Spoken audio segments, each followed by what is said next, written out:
LPU tsaka JRU, second round na ng NCAA. So round 2 na ng NCAA. Nakabawi itong JRU. Nakabawi itong LPU sa JRU. So ibig sabihin, natalo yung LPU nung round 1. So this time around, nakabawi yung LPU sa JRU. Well, ganun talaga, no? Kumbaga, nakuha sa tiyaga. Ang tinaga ng LPU yun. Partida pa yun, si Enoch Valdez, ilang beses tinatamaan, ilang beses bumabaksak. At saka may mga turnover, may mga miss free throws, miss shots, at saka yung breaks ang hindi pumabor sa JRU kaya sila natalo.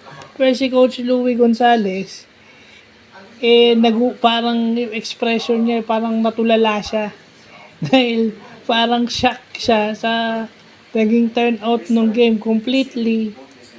Parang tsinaga ng LPU yon, ng Lyceum yon. Kasi dikdikan pa nung tapos nung bandang huli, hanggang mag-overtime. Yun na yun nag-overtime, napunta sa overtime. Kaya ibig sabihin, tsinaga, nagpakita yung ng never say die mantra yung yung LPU. No?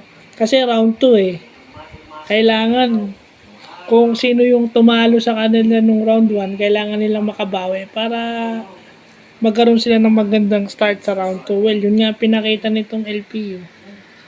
Tsaka LPU is playing with a fast pace na they very disruptive itong LPU.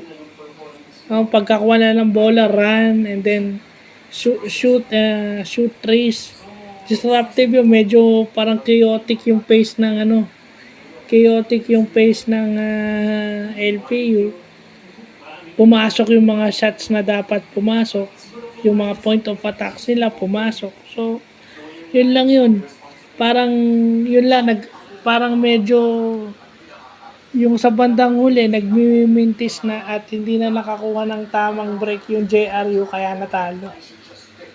So yun lang po.